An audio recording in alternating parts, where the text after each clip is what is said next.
A névoa matinal envolvia as colinas verdes da Irlanda do Norte, um cenário que moldaria a imaginação de um menino chamado Clive Staples Lewis, carinhosamente conhecido como Jack. Nascido em 1898, em Belfast, sua infância foi um caldeirão de livros, histórias e uma imaginação fértil, alimentada por seu irmão mais velho, Warren, e pelos vastos corredores repletos de volumes na casa da família. A casa Little Lee era um universo em si, um refúgio onde a realidade se misturava com os contos de fadas e os mitos nórdicos que tanto amava. Mas essa idílica existência foi abruptamente quebrada. Aos 9 anos, a perda de sua mãe, Flora Hamilton Lewis, para o câncer, rasgou um buraco irreparável em seu jovem coração.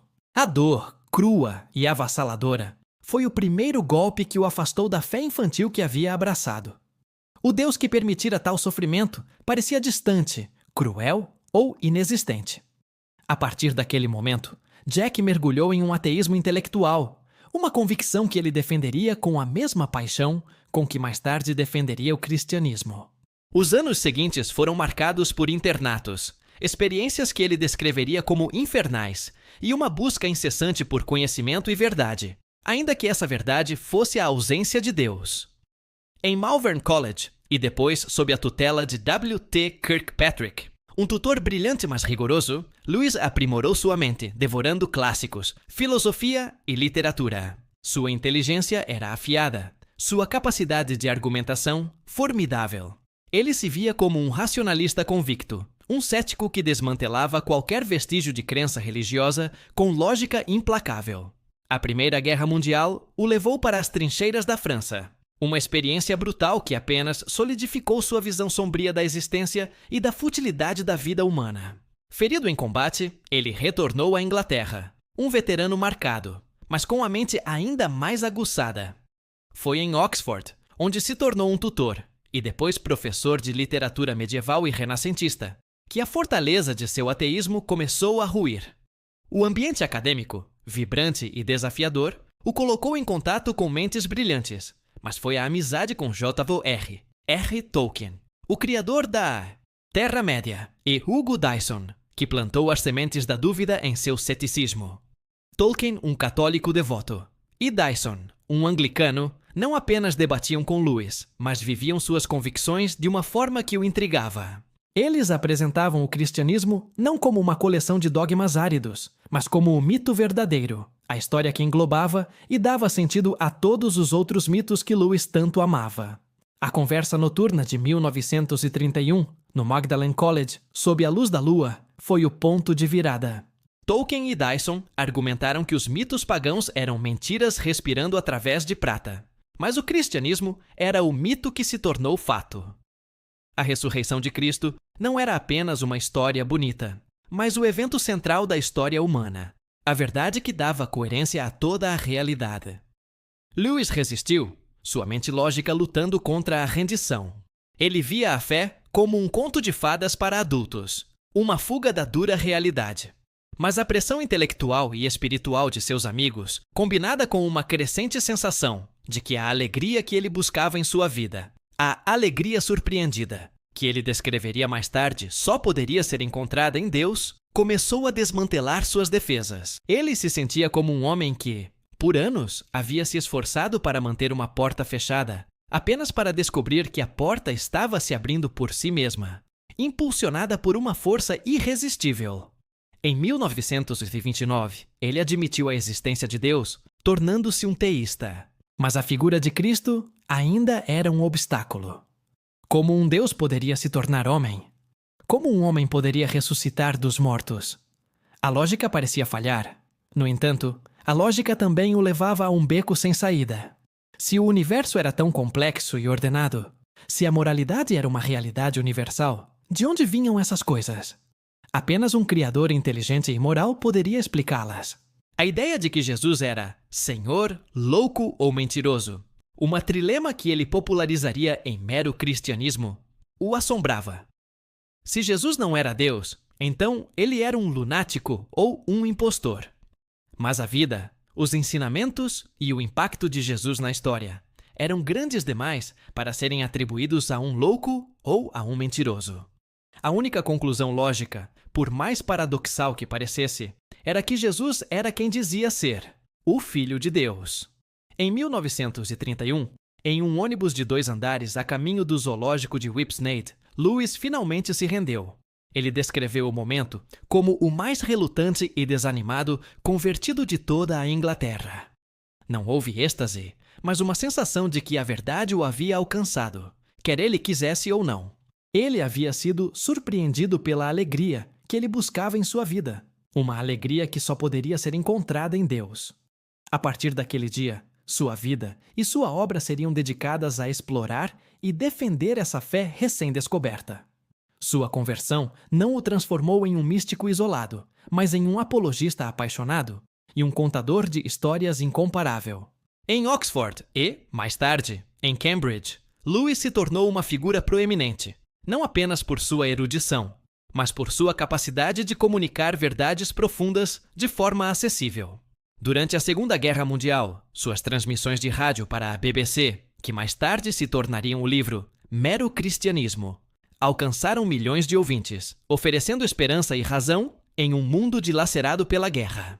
Ele desmistificou a fé, apresentando-a não como um conjunto de regras arbitrárias, mas como a realidade fundamental do universo, a história que dá sentido a todas as outras histórias.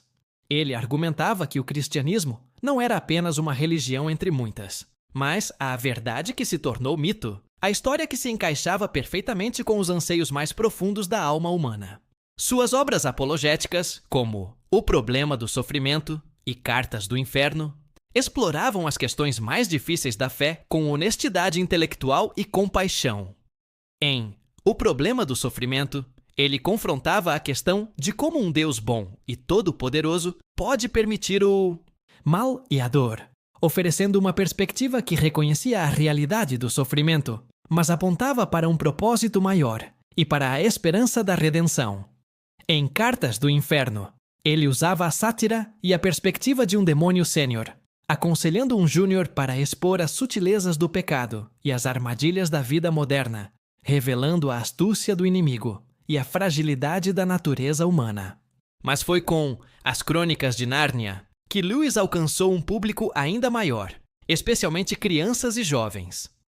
Através das aventuras de Pedro, Susana, Edmundo e Lúcia no mundo mágico de Nárnia, ele teceu alegorias cristãs profundas, apresentando Jesus Cristo na figura do leão Aslan.